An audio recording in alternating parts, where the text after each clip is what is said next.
they're forced to either live in the shadows or risk having their families torn apart. Sí se puede. Sí se puede. They can't keep hiding behind scaring people about us being undocumented. I'll make it easier and faster for high-skilled immigrants, graduates, and entrepreneurs to stay and contribute to our economy. We are giving illegal immigrants more benefits than we give American citizens. It's crazy. This is wrong. It's irresponsible.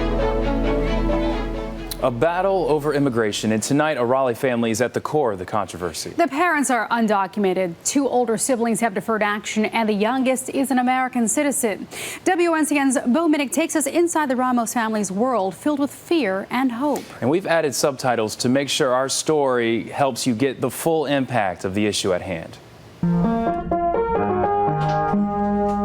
The simple things in life are what matter to Irma Ramos, catching up with her kids after school. They are everything to me, so I really want for them to have a better future.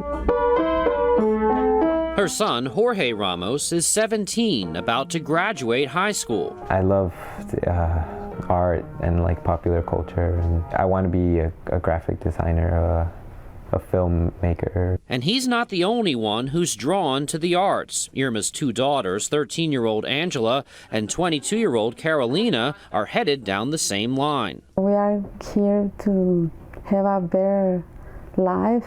It wasn't always a better life for the Ramos family. When the 2 oldest children were young, life was about survival in Juarez, Mexico. There was a lot of kidnappings and rapes and a lot of dead bodies of women turning up in the desert. I really don't want that kind of life for my kids. It was the most dangerous city in the world at one point. Irma, along with her husband, also named Jorge Ramos, then had their 3rd child, Angela, across the border in Texas. Their daughter is a U.S. citizen. This is nice that I was born here. But Angela's parents and siblings were not, and they don't have legal citizenship.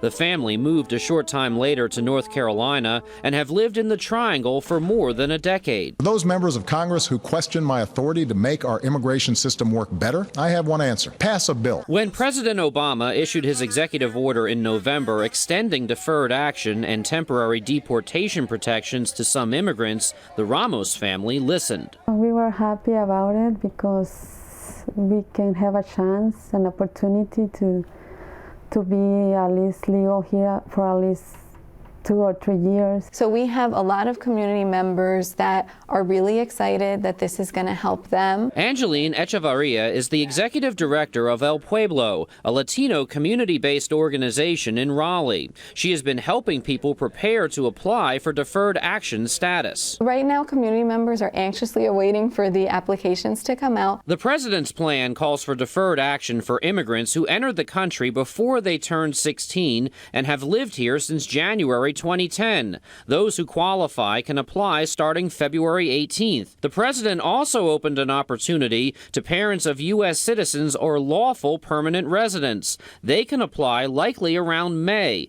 Many are critical of the president's actions on immigration. The actual stories of individuals are very hard because they are about real human beings. Francis DeLuca is the president of the Civitas Institute, a Raleigh-based conservative public policy organization. If we do not have a set of laws that is enforced equally, then we don't have laws. In December, Governor McCrory joined a federal lawsuit seeking to block President Obama's actions on immigration. I feel very strongly that the president overstepped his authority in the executive branch and is making law as opposed to executing law.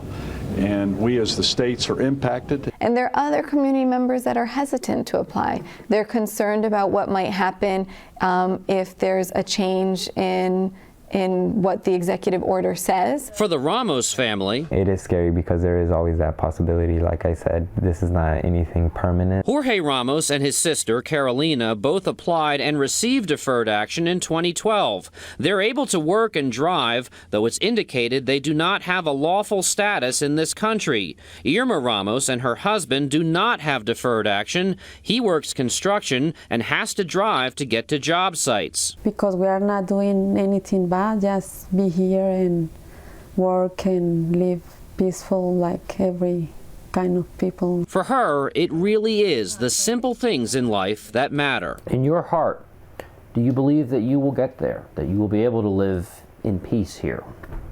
Yeah, I feel that it will happen. Bo Minnick, WNCN News. And the family's working to change that politically. Two of the Ramos children, Jorge and Angela, say they plan on traveling to Washington in March to rally for immigration reform. And we have more information on our website for those interested in the application process for deferred action and the guidelines for applicants.